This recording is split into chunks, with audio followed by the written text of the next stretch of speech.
paz do Senhor, meus irmãos, superintendentes, ensinadores e professores da Escola Unical.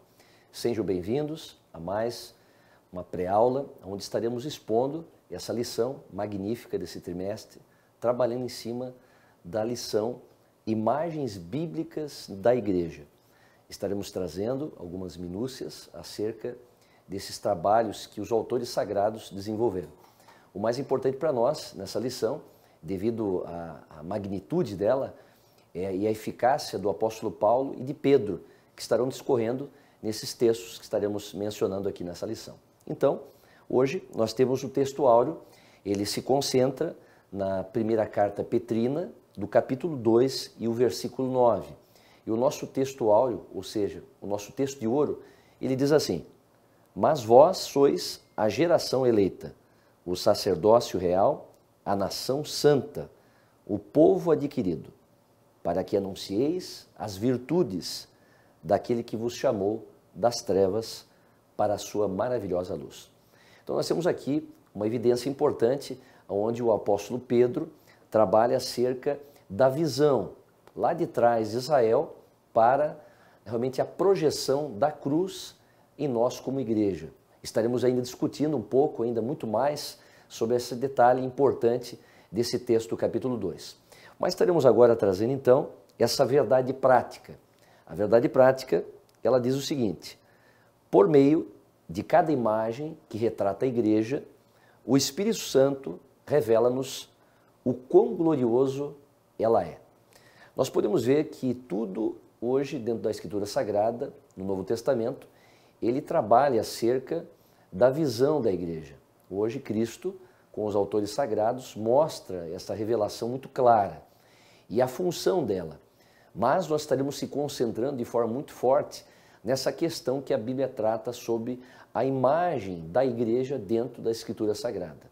Existem algumas imagens importantes que trazem realmente uma configuração mais detalhada da pessoa da igreja. Então hoje, toda a lição ela está envolvida em dois textos. Na carta, ou seja, na missiva, que o apóstolo Paulo ele escreve à igreja de Éfeso, capítulo 5, e a leitura bíblica vai se concentrar e a lição praticamente será desenvolvida e nós estaremos expondo esses textos, do 25 ao 32. Então, Efésios 5 é algo muito importante para essa lição. E, inclusive, aquilo que nós comentamos agora no início do texto áureo, que também é a nossa leitura bíblica em classe, que é a primeira carta que o apóstolo Pedro escreve, o capítulo 2 e o versículo 9 e o 10. Então, nós temos hoje essa introdução que o nosso comentarista, pastor José, ele trabalha muito bem, trazendo um comentário interessante. Olha só, a igreja de Jesus Cristo é retratada por uma série de imagens por meio das páginas do Novo Testamento. Cada uma delas revela um determinado aspecto de igreja de Jesus Cristo.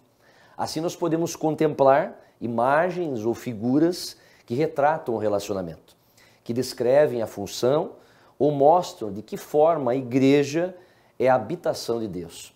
Por isso, nessa lição, estudaremos as principais imagens bíblicas a respeito da igreja de Cristo, que comunicam o relacionamento, a função e a habitação dessa instituição criada por Deus. Então, para nós trazermos aqui um comentário para te acrescentar mais, você ensinador, você professor ou professora, o que você precisa se ater aqui nessa introdução? O comentário ele trabalha acerca dessa temática, mas primeiro vamos entender o que seria a imagem. A Bíblia ela discorre de várias maneiras essa expressão. Essa palavra imagem é a palavra traduzida hebraica na expressão tesselém.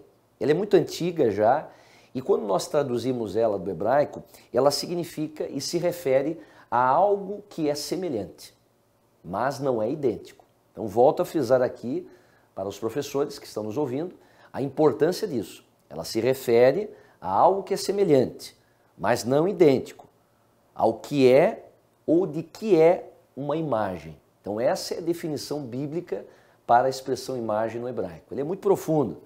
Até nós temos aqui então que essa palavra imagem, ela pode ser utilizada para denotar algo que representa uma outra coisa. Então vemos aqui, realmente essa lição ela tem os seus milindres. Nós vamos entrar agora no primeiro tópico, que acrescenta sobre imagens que descrevem um relacionamento. Qual é o primeiro subtópico? A noiva de Cristo. Aqui o professor ele precisa se atentar a muitos detalhes. Quando nós estamos falando da noiva de Cristo, a Bíblia ela trabalha de uma maneira muito variada. Por quê? Hoje há sempre uma confusão para os irmãos acerca da expressão que a Bíblia trabalha, a noiva de Cristo, ou seja, a noiva do Cordeiro. A noiva de Cristo nada mais é que os membros da verdadeira igreja. Então lembre-se, toda vez que você avistar esse contexto, essa expressão, a noiva de Cristo, ou a noiva do Cordeiro, representa isso, a sua etimologia, que são os membros da verdadeira igreja de Jesus. Isso se concentra muito, e nós vamos trabalhar durante a lição, em 1 Coríntios capítulo 12, onde o apóstolo Paulo trabalha bem isso. E nós podemos aqui trazer uma menção também acerca de 1 Coríntios 12, 2 Coríntios. As duas cartas, elas trabalham acerca disso. Nós preferimos muito fazer a menção porque é apontada na lição a segunda carta. Não que a primeira carta de Coríntios, capítulo 12, versículo 12 ao 27, não tenha o seu teor. Mas o registro do comentarista, ele envolve a segunda carta de Coríntios, capítulo 11, versículo 2. E o que ela diz, pastor Fernando? Ela diz algo importante para a igreja daquela época. E Paulo diz o seguinte: porque estou zeloso de vós com o zelo de Deus, porque vos tenho preparado para vos apresentar como uma virgem pura ao marido, a saber, a Cristo. Por que Paulo fala isso à igreja de Corinto? Ele estava preocupado não somente nas questões particulares das ações externas, mas Paulo estava preocupado com o interior da igreja de Corinto.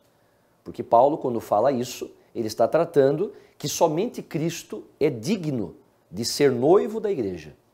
Na época, aqueles falsos mestres estavam desviando a comunidade cristã de Corinto para longe da pureza de Cristo. Então isso, Paulo, ele sentia a responsabilidade de averiguar que essa virgem desposada que ele comenta nesse texto de 2 Coríntios 11, 2, continuava pura ao chegar ao matrimônio. Nós temos aqui uma metáfora, né? Então isto que os cristãos de Corinto não podiam ser seduzidos por indivíduos que os desviassem da sua fé, com fé em Cristo. Então essa preocupação paulina é muito grande. Essa tal sedução, segundo Paulo, é claramente e deixa entendido que era um perigo iminente para a igreja de Corinto. Principalmente se você observar um pouquinho à frente do versículo 4. Você vai comentar até detalhes acerca disso. Se você desejar, você pode até avançar um pouco, trabalhando com os alunos, sobre essa importância. Mas quando Paulo fala isso no versículo 2, já traz algo muito mais forte, quando ele usa essa palavra zelo. Ele fala isso, porque estou zeloso de vós com o zelo de Deus. Em face do quê? Em face do perigo, do desvio. Paulo mostrou zeloso por aqueles cristãos de Corinto, com um zelo de quem? Outorgado por Deus. Então, isto com o mesmo zelo que tinha Deus por eles. Então ele faz um paralelo. Essa palavra zelo aqui no grego ela é muito profundo. Ela não vai indicar uma paixão cega, como alguns dizem, não. Ou indigna, mas sim uma preocupação justificada pela honra e pureza da igreja em Corinto.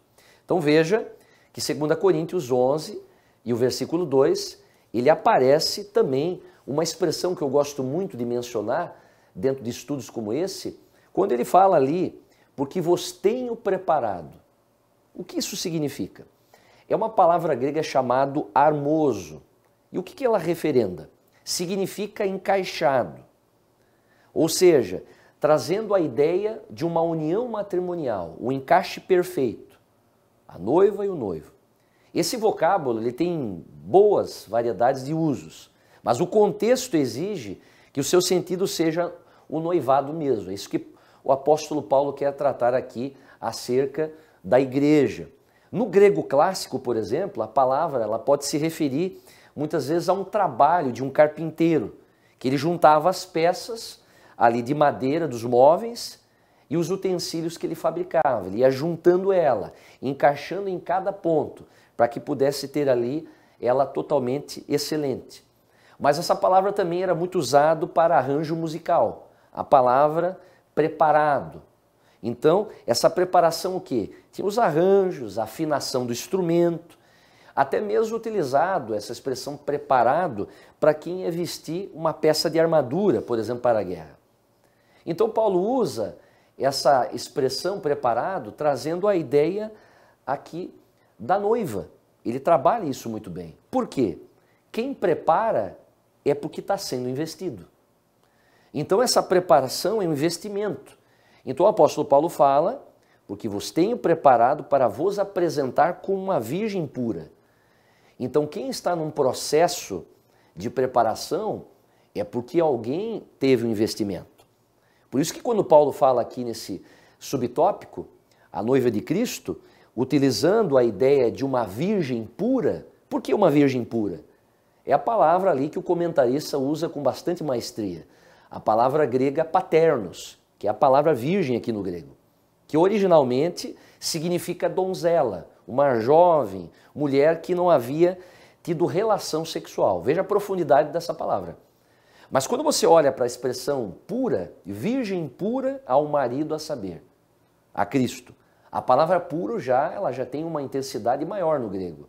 É a palavra agnos, que significa não pura só de relação consumada, mas de sensualidade. Então veja que hoje o mundo moderno ele ensina que deve se aproveitar a vida, porque ela é curta. A noiva de Cristo, ela não tem esse tipo de procedimento. Não existe isso.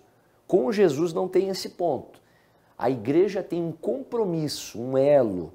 Ela se abstém de tudo. Por isso que nós lemos muito bem, quando vemos o livro da Revelação, Apocalipse, capítulo 21, versículo 2, quando João escreve dizendo: vi também a cidade santa, a nova Jerusalém, que descia do céu da parte de Deus, ataviada, como noiva adornada para seu esposo. Eu gosto muito desse texto, porque ele trabalha acerca, realmente de forma muito escrachada, muito aberta, sobre a noiva. A noiva aqui no grego é nuf. Essa é a palavra que se intensifica para isso. O que significa a noiva? A mulher que estava para estar no processo de casamento, a consumação do casamento. Era aquela mulher casada recentemente, aquela jovem, aquela mulher. E por que João fala da ataviada? Noiva ataviada. Essa visão da ataviada, ela trabalha em cima do conceito de colocar em ordem. Ela tinha a organização até mesmo da sua indumentária. Ela é ornada, embelezada, com honra. Então a noiva está vinculado às bodas do Cordeiro. Nós não podemos deixar isso de lado. Então veja a intensidade desse tópico. Isso aqui é muito importante. A palavra de Deus fala sobre as bodas do Cordeiro. E esse tem a ver com o casamento dentro da cultura hebraica. Por isso, o casamento tem 4 fases na visão hebraica. Eu gosto muito dessa parte porque ela traz uma intensidade para esse tópico, para trazer esse acréscimo para você, professor. O primeiro ponto da fase do casamento na cultura hebraica é a fase do noivado. A fase do noivado, o noivo, ele fazia um compromisso público de desposar a donzela. Isso trata que havia um compromisso formal com várias testemunhas. Nós podemos aqui equiparar a igreja, ela é a noiva de Jesus, e é como se ele tivesse dado um anel de noivado. Mas, pastor Fernando, qual seria esse anel de noivado no sentido aqui espiritual? Nós podemos mencionar 1 Coríntios 1, 22, quando Paulo fala e diz o seguinte, que também nos selou e nos deu o penhor de espírito em nosso coração. O penhor é uma espécie de anel, figuradamente. O penhor, no grego, ele fala da palavra arrobon. E o que essa palavra penhor significa? Era um dinheiro que em compras era dado como um pagamento inicial, como garantia de que a soma total será mais tarde feita. Então veja, o penhor é a garantia para a noiva do Cordeiro. É o Espírito Santo. Então essa é a primeira fase do casamento na cultura hebraica. Estamos aqui trazendo a aplicação. E o segundo é a fase da chegada do noivo. E o que seria isso? O noivo, ele vinha com seus amigos, ao som de música, e buscava ali a noiva. Então ela precisava estar preparada, esperando o noivo. Por exemplo, as virgens nécias que Jesus comenta na parábola, elas não estavam preparadas quando o noivo chega. Então Jesus, ele volta inesperadamente. Precisamos estar prontos. Essa é uma segunda fase da vida do casamento na cultura hebraica. Existe uma terceira, que é a fase do noivo levar a sua noiva para a casa do pai. Ali, o noivo acompanhava a sua noiva e levava para a casa do seu pai, onde acontecia a festa das bodas. E Jesus voltará. Ele nos levará para a casa do pai. Isso é um fator muito importante. Aqui nós vemos a importância dessa aplicação no terceiro ponto, do estilo, das fases do casamento na cultura hebraica. E o quarto e último é a fase das festas das bodas, que é muito importante. Quando o noivo ele entrava com a noiva para as bodas, as portas eram fechadas e não poderia mais entrar convidados. A Bíblia fala que nós seremos arrebatados para encontrar o Senhor nos ares e assim estaremos para sempre com Ele. Essa festa nunca vai acabar. O cerimonial acontecerá no paraíso, na Nova Jerusalém. A música ela será celebrada por todos os anjos, remidos e toda a criatura do universo. Que glorioso, meus irmãos, esse dia será. Então veja que esse subtópico é muito forte. Agora vamos para o segundo subtópico, a esposa de Cristo. Aqui a lição, ela retrata acerca de um ponto importante, que é a nossa lição em classe, que se concentra na missiva que o apóstolo Paulo escreve à igreja de Efésios, capítulo 5, o versículo 25 e 26. Essa carta, o apóstolo Paulo está trabalhando aqui, irmãos, eu gosto muito de usar essa expressão. Ele utiliza, Efésios 5, versículo 25 e 26, uma analogia da cruz no casamento, trazendo a ideia da esposa de Cristo, isso que está sendo apontado no segundo subtópico. A visão da discussão de Paulo, aqui nesse texto, sobre o casamento, era mera oportunidade para enfatizar o poder da cruz em uma área importante da vida. Paulo, nessa carta aos Efésios, no capítulo 5, nesses versículos apontados na lição, Paulo ele não está usando a morte de Cristo como analogia do casamento. Entenda isso. Paulo está usando o casamento como analogia da cruz. Isso é determinante. É isso que ele se refere. Então, o casamento em seu cerne é uma analogia viva da morte de Cristo. Ou seja, o poder da cruz em exibição dentro da relação mais íntima na terra. Realmente, aqui você vê Paulo falando e dizendo: vós, maridos, amai vossa mulher, como também Cristo amou a igreja, e a si mesmo se entregou por ela. A enfatização da lição para a esposa de Cristo, nesse subtópico, ela trabalha em cima dessa parte do bloco que Paulo fala, como também Cristo amou a igreja. A ideia aqui é a entrega de Cristo que ele trouxe quando foi à cruz. Então a entrega de Cristo levou à morte na cruz, no qual nós podemos compreender aqui a agonia e a grandeza da sua doação. Professor, se atenha a isso, porque aqui, bem como o troco dos quais as dores de Jesus nos conferiu as bênçãos celestiais. Tudo o que deve para demonstrar o que foi, essa vastidão do seu amor. Então veja a importância dessa expressão paulina, a carta aos Efésios. O matrimônio referendado por Paulo aqui, ele é considerado como símbolos das relações entre Deus e seu povo, que atravessa a Bíblia inteira, não só a carta aos Efésios. Não esqueça disso, porque aqui, nessa carta apontada nesse subtópico da esposa de Cristo, trata de uma analogia nupcial, quase desde o princípio, e ali fica subentendida na própria ideia de uma aliança. Porque a palavra aliança na Bíblia, por si mesma, ela é sumária, o grandioso tema da Bíblia.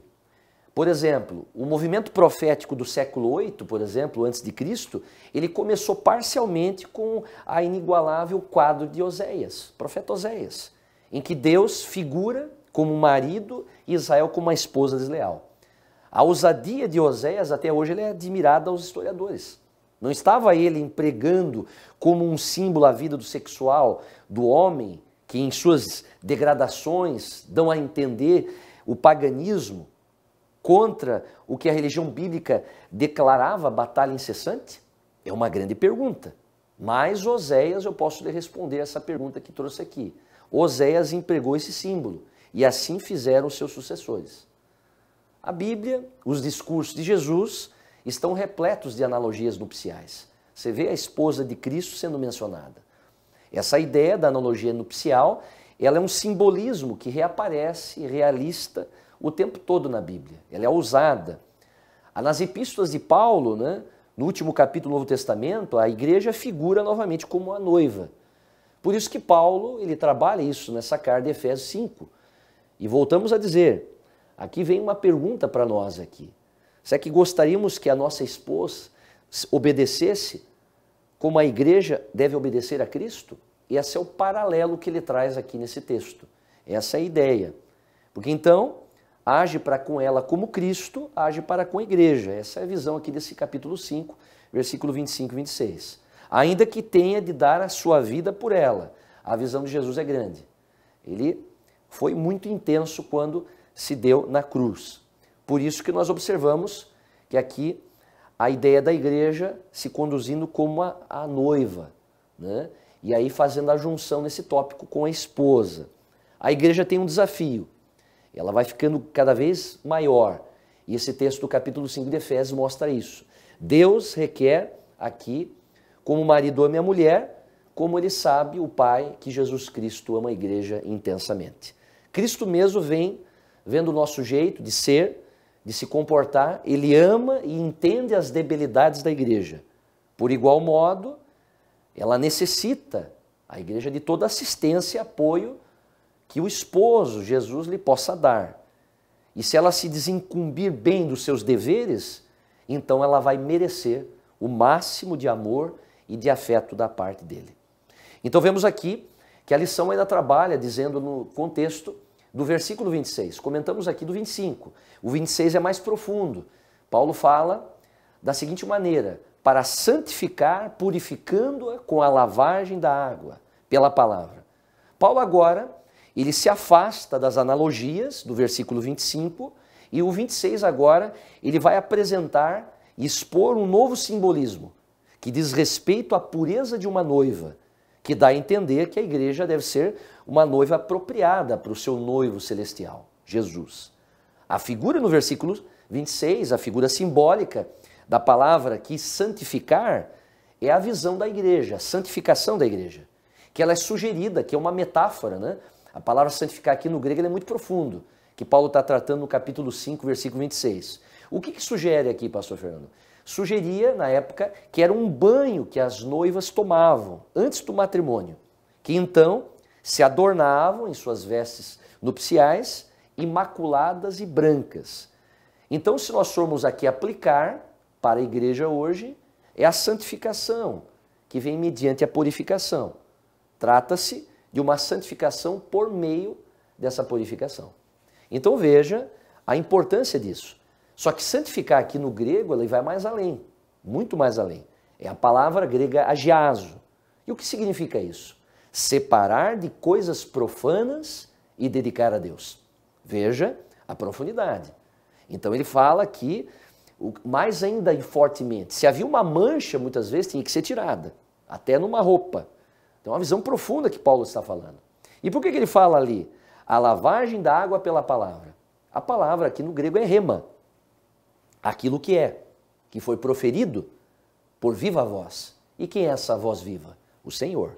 Então essa palavra que Paulo utiliza no versículo 26 trabalha no sentido da mensagem. Isso concorda com a verdade, contando que nós temos que entender que se trata da palavra de Cristo. A mensagem divina do homem, o Evangelho.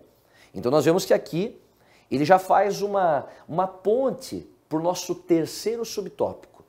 E esse terceiro subtópico é forte. Rebanho de Deus. O que a lição nos retrata agora? Vimos sobre a noiva e a esposa. Agora usamos uma outra imagem bíblica apontada na lição. Rebanho. E o que o comentarista trabalha? Ele trabalha sobre dois aspectos. Ele trabalha sobre o livro histórico, onde o autor Lucano escreve Atos, capítulo 20, versículo 28. Lucas, o autor Lucano, ele fala o seguinte: olhai, pois, por vós e por todo o rebanho sobre que o Espírito Santo vos constituiu bispos para apacentardes a igreja de Deus, que ele resgatou com sua próprio sangue. Aqui, caro professor e ensinador da Escola Dominical, nós vamos trazer aqui um subsídio importante para essa parte.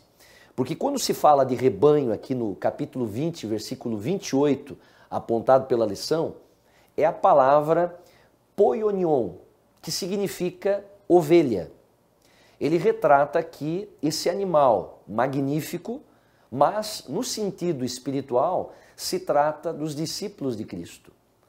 Quando Paulo ele está se despedindo de Efésios, aqui em Atos capítulo 20, ele vai trazer algumas orientações. Mas para que você tenha um subsídio importante para trazer isso aos alunos, apontamento é o rebanho. E para nós entendermos o rebanho, nós temos que entender essa ovelha. Então nós vamos passar algumas importâncias aqui. Primeiro, para se entender esse animal, Deus criou todos os animais. Então você, ensinador, precisa entender algo importante. Todos eles foram criados por Deus, todos os animais, com uma defesa especial. Nós que já estudamos muito sobre isso, já há alguns anos atrás, se formos analisar cobra, cachorro, leão, todos têm uma defesa. Mas a ovelha é o único animal terreno que não possui defesa alguma. Então por isso que é comparado aqui a igreja como rebanho. A ovelha é totalmente vulnerável. Ela fica no fim da cadeia alimentar. Ela não se defende, ela não tem habilidades de luta. Isso é muito interessante, pois nós começamos a descobrir que somos totalmente dependentes do nosso pastor, dependentes de Cristo, nós como rebanho. Quando a Bíblia diz que ele deu a vida por suas ovelhas, é porque se alguém não fizesse isto, todas as ovelhas, nós igreja, estaríamos perdidas, pois não temos como se defender sozinhas. Então veja que seria muito bom se essa característica fosse evidente em nós, porque sempre nós queremos nos defender, sempre a nossa justiça própria quer prevalecer, sempre nós achamos que estamos certos e lutamos por isso até o fim. Isso acontece com todos nós. Somos comparados a essa ovelha, esse animal. Muitas vezes parecemos mais como cobras, muitas vezes, como bodes, do que ovelhas. É só alguém pisar em nós que nós queremos já picar. Essa é a realidade. A Bíblia diz que Ele é quem nos defende, Jesus quem nos protege. A Bíblia fala, na primeira carta de João, capítulo 2, que se alguém pecar, nós temos um advogado para com o Pai, Jesus Cristo justo. E essa palavra advogado no grego é parakletos. E o que significa? Ser convocado ao lado para resolver o meu problema. Então veja só, isso é um ponto importante. Segunda questão e característica de um rebanho, da ovelha, é que ela produz a lã o tempo todo. Desde que a ovelha nasce, ela produz lã. Quanto mais tosquiada, mais ela produz. Ela não para de fazer alguma coisa. Ela não precisa de ninguém para dizer, produza. É algo natural dela. Ela não precisa de uma técnica nova, ela simplesmente produz. Ela não para. Ela não depende de nada para isso. Ela sempre gerando alguma coisa, ela frutifica sempre. Em outras palavras, o cristão, o crente verdadeiro, ele entende o princípio do transbordar. Ganhar almas, falar de Jesus, viver Jesus, tomar iniciativa, não ficar parado, não esperar as coisas acontecerem, fazer as coisas acontecerem. Então essa lã da ovelha, que estou dizendo, que ela produz naturalmente, é os dons, o talento do crente, genuíno. São dados por Deus e utilizados para ajudar os outros. Quem pensa que é dono dos seus talentos está redondamente enganado. Deus nos deu isso para gerar mais vidas, para edificar o corpo de Cristo. Então veja a importância dessa rebanho da ovelha. A ovelha também, meus amados, ela não come qualquer coisa. Esse animal é magnífico. Eles não se alimentam com qualquer coisa. Uma ovelha, ela come o capim. E o capim precisava estar novo, sempre fresquinho.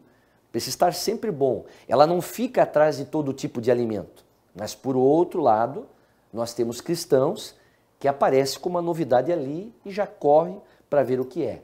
Já quer experimentar e nem sabe de onde veio. Nem sabe quem produziu. Não sabe se vai fazer bem ou mal. Já vai comendo. Isso não é normal de uma ovelha, de um rebanho. Deus sempre tem algo para você. algo novo, mas só existe uma fonte, a palavra. Uma fonte não pode jogar água suja. Não, uma palavra só tem água limpa. Então veja a importância disso. Quarto ponto que eu quero destacar aqui das ovelhas.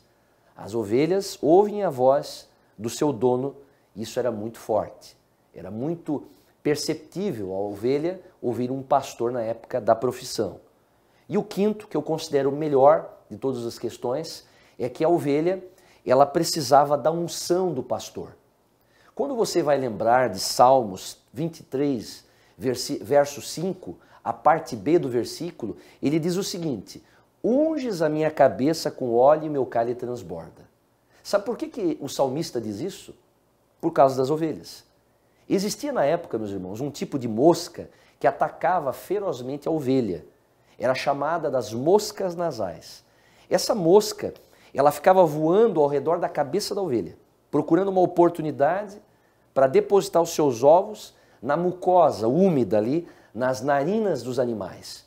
E o interessante relatar aqui, que na hora, se bem sucedidas essas moscas, em poucos dias surgiam larvas que penetravam na narina, onde se fixavam na mucosa nasal, causando ali uma intensa, mas grande irritação acompanhada de inflamação.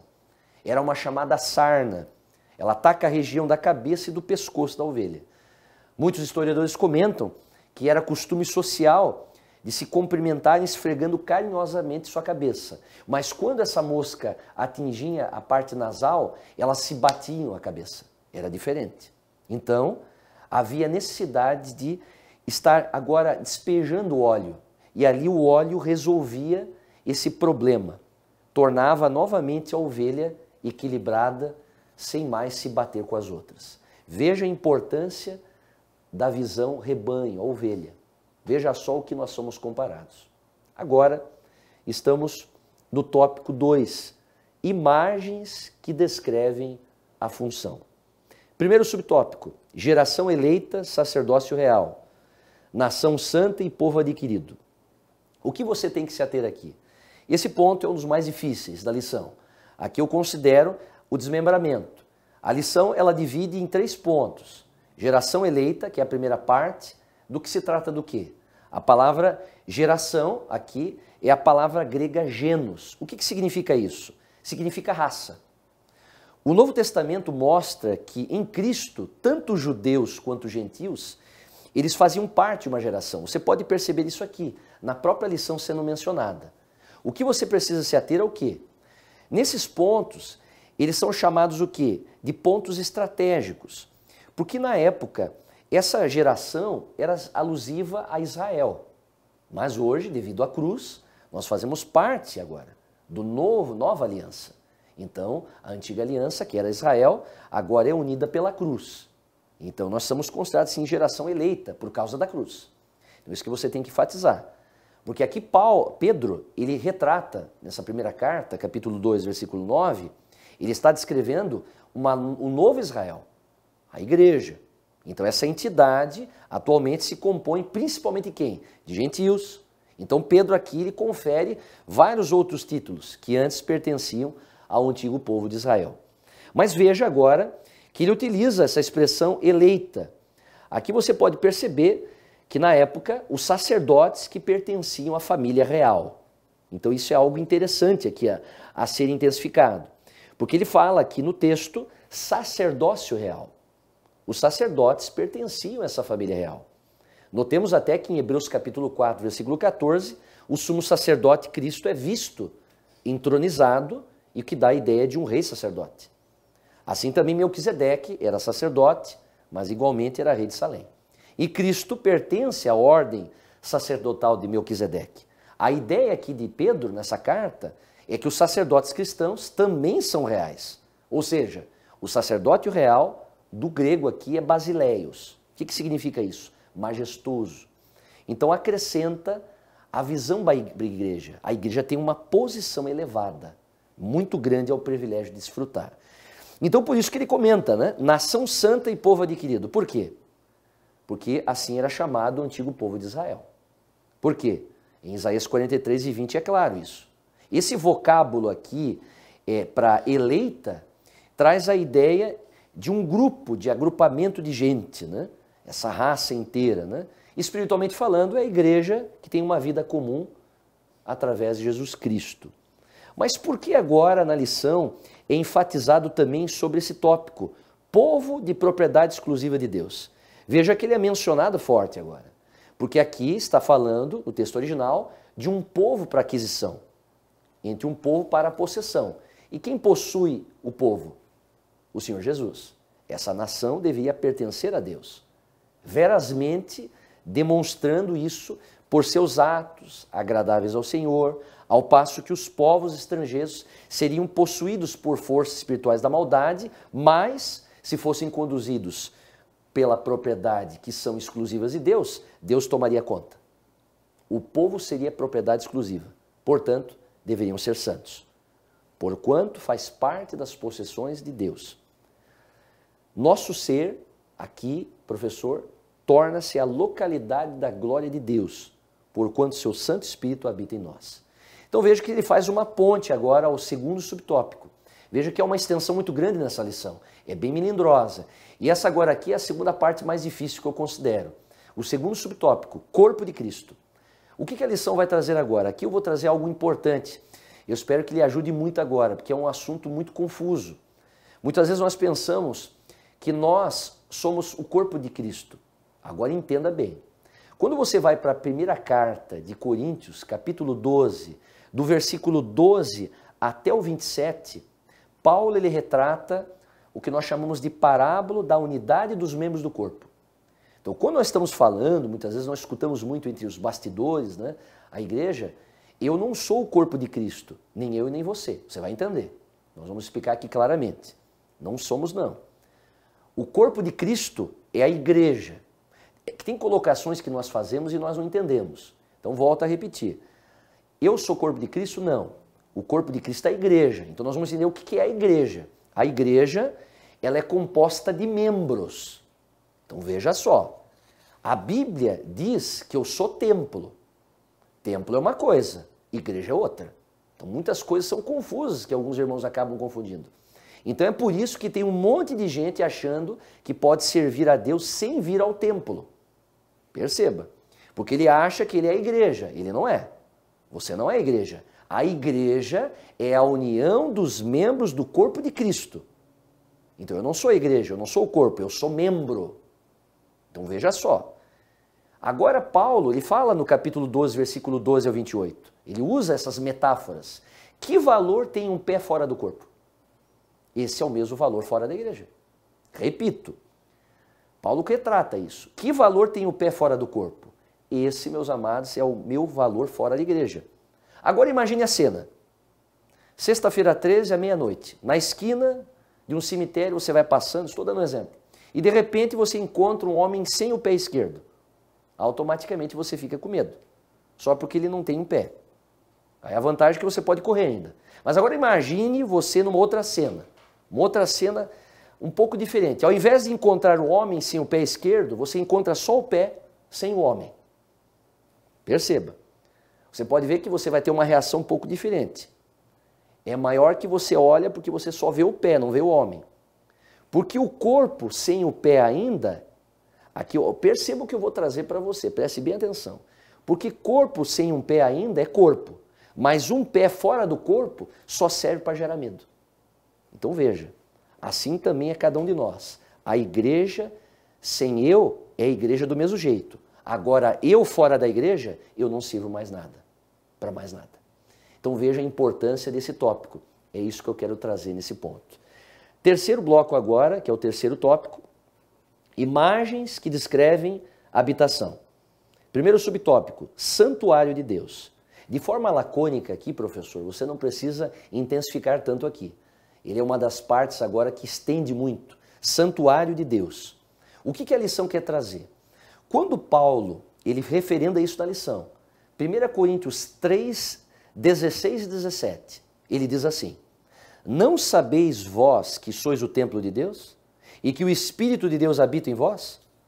Se alguém destruir o templo de Deus, Deus o destruirá, porque o templo de Deus, que sois sois vós é santo. A palavra santuário aqui em algumas traduções aparece. Tanto o santuário como o templo no português é a mesma coisa. Mas quando você vai traduzir para o grego, ele é muito profundo. Aqui você vai ficar surpreso. Você pode trazer isso de uma forma muito forte para os alunos. A palavra templo aqui, em algumas versões e outras santuário, significa a palavra grega naos. O que significa isso, pastor? Isso, Paulo estava referendando ao templo de Jerusalém. Era o edifício sagrado em si mesmo. Ele consistia do lugar santo e do santo dos santos. No grego clássico, era usado para santuário. E o que tinha dentro desse templo? Nós temos que entender agora isso. O texto dessa imagem que a lição está trazendo, comparando a igreja ao santuário. Não pense que é só a estrutura do templo, no sentido metafórico. Não é. É os utensílios que está lá dentro. Tudo que está dentro, nós temos que se equiparar. O que tinha no lugar santo? Tinha ali o altar do incenso, o candelabro, a mesa dos pães. Então veja que há um monte de significados aqui. E isso que a igreja tem que se ater. Ela tem que ter essas mesmas ações aqui. O que é o altar do incenso? Representava na época, dentro do templo, a intercessão, subia o aroma suave, a igreja tem que orar, tem que interceder. Aí fora você viu o altar do holocausto e a pia. Mas o que isso tem a ver conosco, pastor Fernando? Como santuário de Deus? Isso aqui é forte. Altar fala de sacrifício, se doar, se entregar. Então a igreja não é só uma estrutura externa, ela tem os seus utensílios. A mesa dos pães representava o quê? O pão. E o pão fala da palavra, a igreja tem que ter palavra, tem que ter doutrina dentro de si. A pia, que era o lugar de purificação, fala da lavagem. Era sempre lavado, aquele momento, o indivíduo que estava agindo e trabalhando dentro do templo. Fala de se guardar, se purificar. E ali, por último, o lugar, o Santo dos Santos, que estava a Arca da Aliança. Representa a justiça e a presença de Deus. Hoje, como santuário, você tem o Espírito Santo. E aí faz uma ponte ao segundo subtópico da lição. Casa de Deus. Casa de Deus, templo, aqui, ele vai trazer a mesma conotação. A lição, ela abrange a primeira carta que o apóstolo Paulo escreve a Timóteo, capítulo 3, versículo 15. Ele coloca isso na lição, o pastor José Gonçalves, dizendo e trazendo esse texto do versículo 15, que Paulo diz a Timóteo assim: mas se tardar para que saibas como convém andar na casa de Deus, que é a igreja do Deus vivo, a coluna, a firmeza da verdade. Essa palavra aqui, ó, andar, ou em algumas versões proceder, no grego, é a palavra anastrefo. O que significa isso? Significa permanecer conduzido de forma equilibrada, no sentido moral e espiritual. Então veja a profundidade da palavra aqui andar, ou proceder nesse texto, apontado aqui na lição. Paulo ele estava indicando a Timóteo, que estava dirigindo a igreja de Éfeso também, coincidentemente, a uma conduta que a igreja precisava ter, como procedimento. E ele alude a uma conduta moral e pessoal, até mesmo dos ministros do Evangelho, trazendo uma noção ali para Timóteo. Então, particularmente, aqui nós estamos falando que a casa de Deus tem as suas funcionalidades. Isso se trata de uma expressão tomada, emprestada lá do Antigo Testamento, que Paulo está utilizando nessa carta aqui, que é templo e casa na mesma expressão. Embora aqui nós podemos entender que dentro da Escritura Sagrada, né, eu quero destacar que a palavra casa, a palavra, ele é tanto no hebraico como no grego, ela tem a mesma conotação. Muitos irmãos acabam me perguntando isso, é a mesma conotação. Por exemplo, casa no hebraico é bait. Então no grego é oikos, que é a expressão que aparece nessa primeira carta que o apóstolo Paulo escreve a Timóteo, capítulo 3, versículo 15. Já a palavra aqui está no plural, a palavra grega oikos já é plural, bait é singular. Então, oikos passa a ser um plural. Se você juntar a palavra bait no hebraico e oikos no grego, ela traduz para quê? Ela pode trazer várias ideias. Por exemplo, na Bíblia, casa pode representar a sua família. Tua família é uma casa. Casa na Bíblia pode representar e apresentar o meu corpo. Eu sou a casa do Espírito Santo. Casa na Bíblia pode representar um reino. O reino de Davi é uma casa. Mas casa na Bíblia pode representar a igreja. Templo, casa, é o que estamos vendo aqui nesse subtópico. E agora, o nosso terceiro subtópico e último, o privilégio de ser igreja. Aqui não há referências bíblicas, né? Infelizmente, não porque o comentarista não quis, mas devido à intensidade dessa lição que você pôde perceber. Ele fala sobre o privilégio. E eu faço questão de citar 1 Coríntios 3 e 9, que também Paulo, com muita maestria, ele diz o seguinte: porque de Deus somos cooperadores, lavoura de Deus, edifício de Deus sois vós. Aqui Paulo está tratando algo interessante. E é o que o privilégio de nós sermos igreja. Por que nós temos que ter esse privilégio? Ficarmos alegres. Porque além de nos salvar, irmãos, ele nos dá o privilégio e a honra de trabalhar com o que é dele. Perceba, de cultivar com o que é dele. Deixe eu lhe dizer algo, servir a Deus é um grande privilégio. E é aqui que você precisa passar isso ao aluno. Estar envolvido com as coisas do reino de Deus é um grande privilégio. Fazer a obra de Deus é um grande privilégio. É generosidade de Deus conceder a você e a mim o privilégio de sermos cooperadores com Ele, além de realizarmos a obra dele e de Ele nos dar a salvação e nos dar os dons, nos dar talentos e ter nos colocado diante de nós o direito e a responsabilidade também, o privilégio de fazermos a sua obra, de vermos avançar o seu reino, e Ele é generoso e nos chama para o seu serviço. Que possamos ser conduzidos pelo Espírito Santo e que essas imagens bíblicas da igreja possam te trazer um alento, professor, e você possa compartilhar aos alunos a importância disso. Que Deus os abençoe.